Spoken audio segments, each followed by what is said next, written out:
Assalamualaikum warahmatullahi wabarakatuh. Saya Rizky Muhammad Setiadi. Di sini saya akan menerangkan tentang Jazirah Arab berislam. Ketika menyebutkan Jazirah Arab berislam, berarti itu adalah keadaan Islam belum jaya. Yang sebetulnya kita patut ketahui, karena pada saat itu Islam sudah ada sebetulnya. Baik itu dari istilahnya Nabi Adam dan sampai istilahnya nabi-nabi yang lainnya, itu tetap Islam.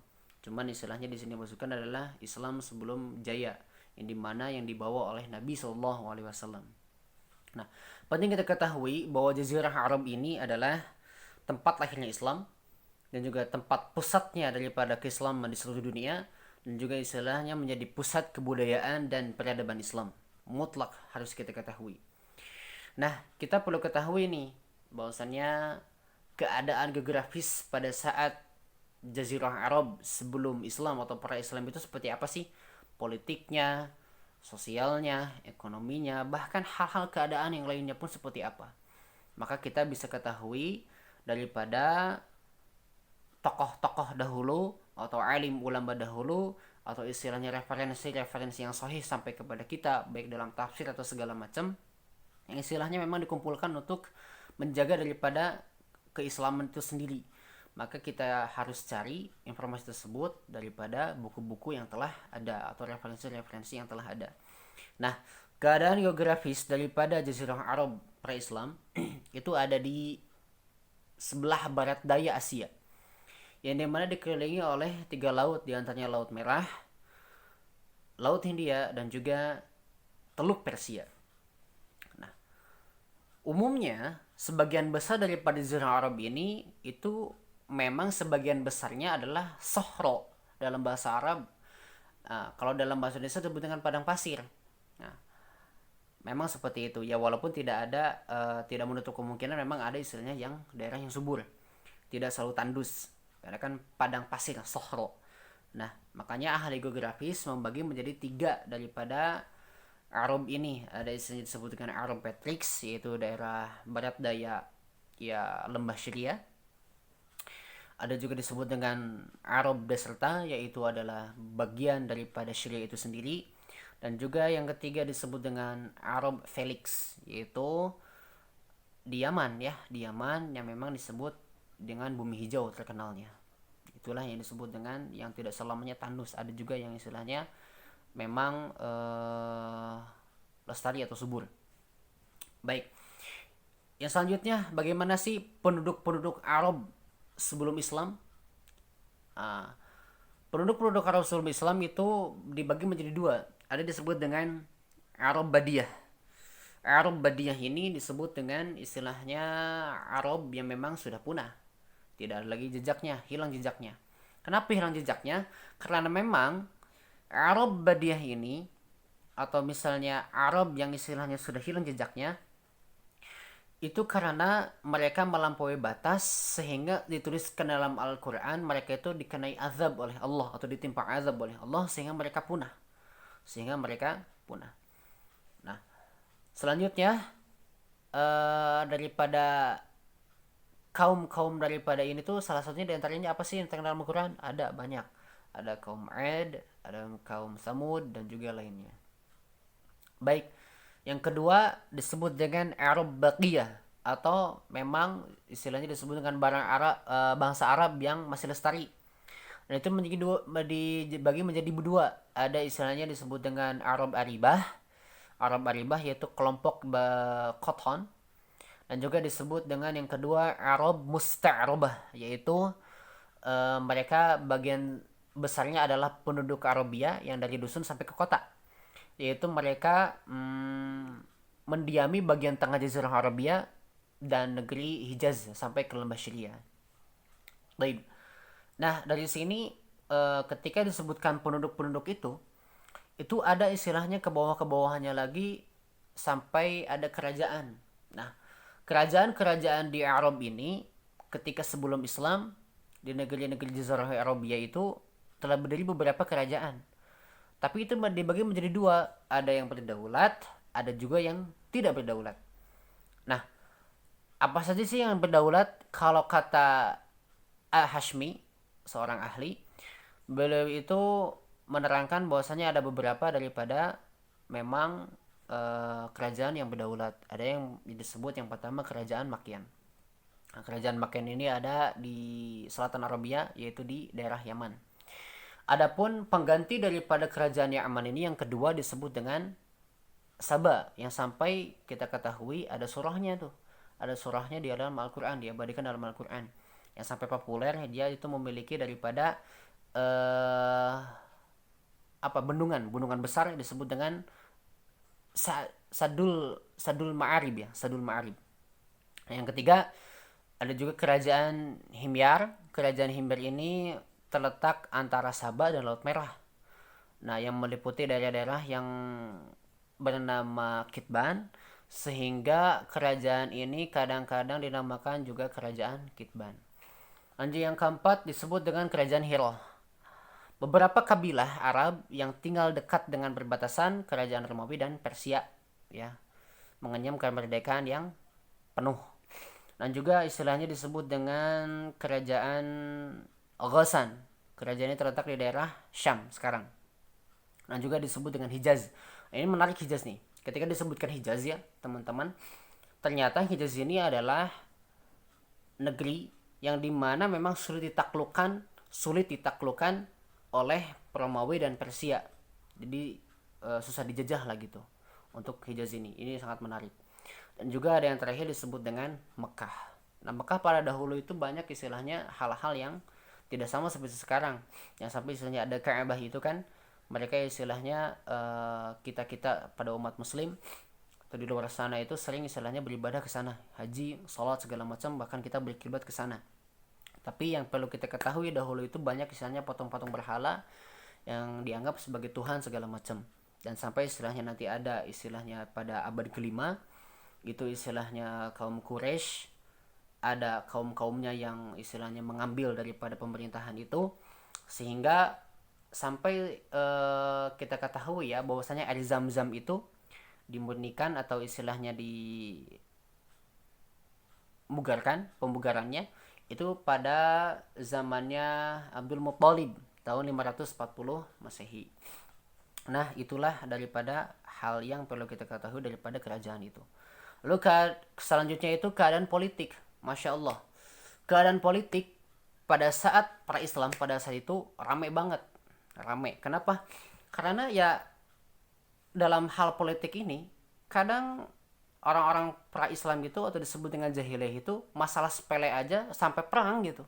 Sampai perang nggak beraturan segala macam.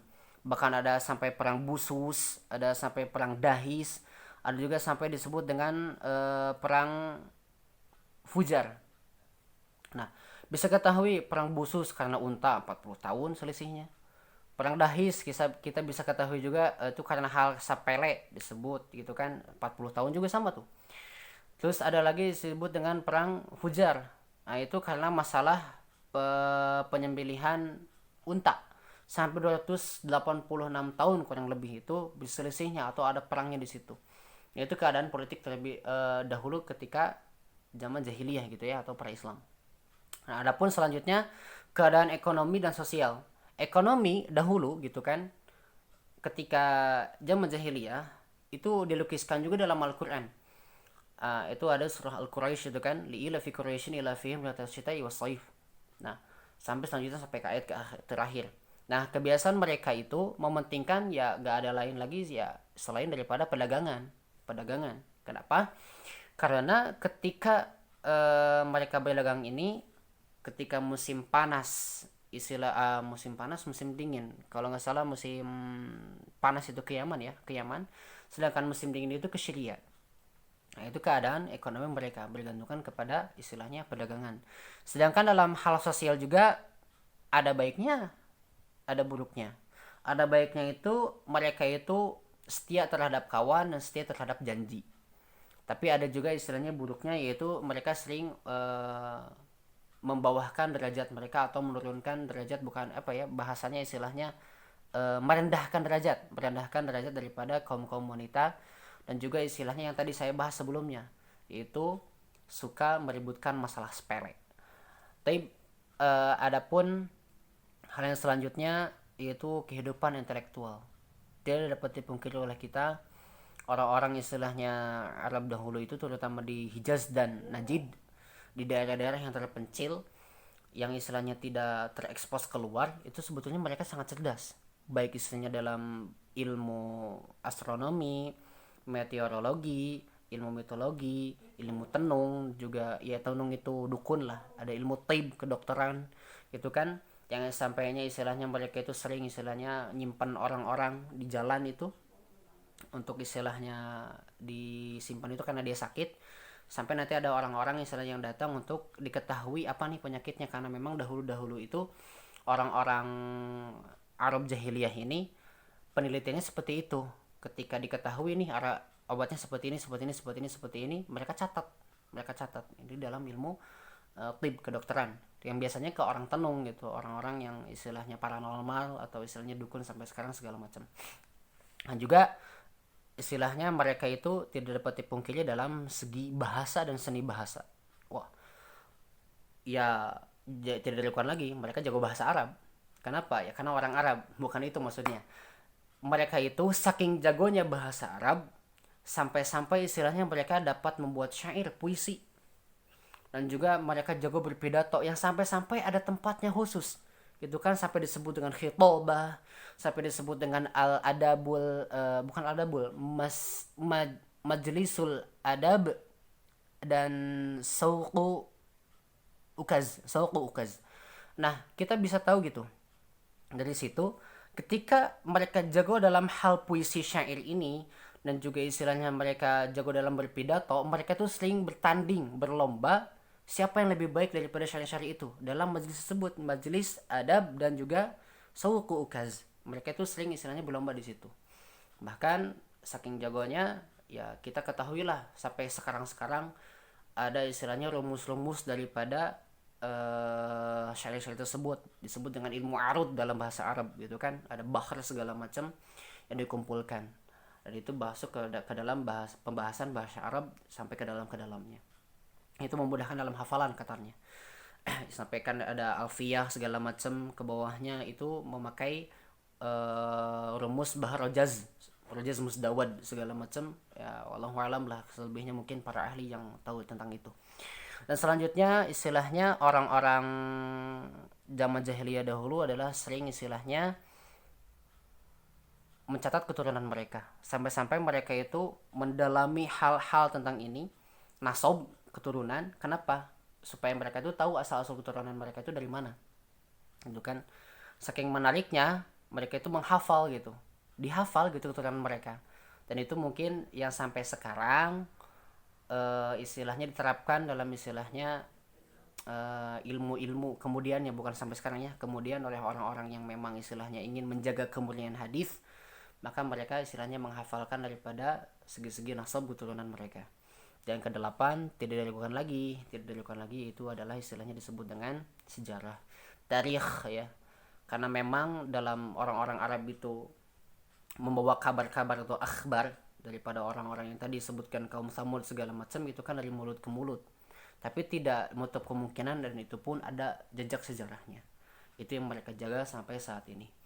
Baik, kita bisa ketahui dari awal bahwasanya betul nggak sih orang jahiliyah ini bodoh? Ternyata dalam artian bodoh ini tidak, yang tadi saya katakan gitu kan sebelumnya gitu kan, oleh orang-orang yang memang berfokus dalam bidang sejarah ini, ternyata orang-orang jahiliyah itu tidak bodoh. Tidak bodoh. Tapi orang-orang jahiliyah ini adalah sebetulnya mereka tahu, paham akan istilahnya yang disebut dengan hal-hal yang berbau agamis segala macam. Cuman karena saking mereka tidak inginnya ditunjukkan kepada kebenaran yang jalan yang lurus, akhirnya mereka belot gitu. Jadi bisa diartikan oleh Ahmad Amin itu disebut dengan solfah, ghadab dan unfah gitu. Sedai, berai, dan juga ya disebut dengan tolol gitulah, tolol. Kenapa seperti itu? Ya memang istilahnya mereka itu tahu hukum-hukumnya tentang ini, mereka itu tahu hukum-hukumnya tentang itu segala macam, tetapi mereka tidak ingin diluruskan gitu. Makanya disebut dengan jahiliyah. Udah tahu itu salah tapi dilakonin tetap gitu. Itulah orang-orang jahiliyah. Jadi dalam artian mereka bodoh, tidak. Mereka cerdas. Bahasanya Arab, cerdas, bisa syair segala macam. yang lainnya. Makanya dalam hal ini jahiliyah itu terbagi menjadi dua. Ada istilah disebut dengan jahiliyatul ula, Arabiyah jahiliyatul ula, itu dibagi oleh seorang ahli disebut dengan syairiyah orang Arab dari Yaman, disebut dengan siapa ya namanya saya lupa lagi. Julji Zaidan kalau gak salah namanya. Itu kalau disebut dengan Arabiyah jahiliyatil ula, itu istilahnya sebelum sejarah sampai 5 Masehi. Sedangkan yang kedua disebut dengan Arabia Jahiliyati Tsaniyah. Ya berurutan mungkin. Saya Allah kurang tahu. Ini saya hasil dari baca saya ya, daripada referensi saya. Itu istilahnya ada di abad 5 Masehi sampai ya kenabian Nabi Sallallahu Alaihi Wasallam. Gitu. Itu yang saya ketahui. Nah, jadi kita mesti ketahui bahwasannya orang-orang Arab jahiliyah dahulu itu tidak seperti apa yang kita bayangkan bodoh seperti itu, tapi mereka itu cerdas, tidak seperti istilahnya yang kita bayangkan bodoh bukan. Tetapi mereka itu cerdas, hanya saja kecerdasan itu tidak sampai mereka untuk meluruskan akidah mereka kepada keislaman yang betul, atau istilahnya tidak ingin diluruskan. Ya mungkin itu saja dari saya, kurang lebihnya mohon maaf. Assalamualaikum warahmatullahi wabarakatuh.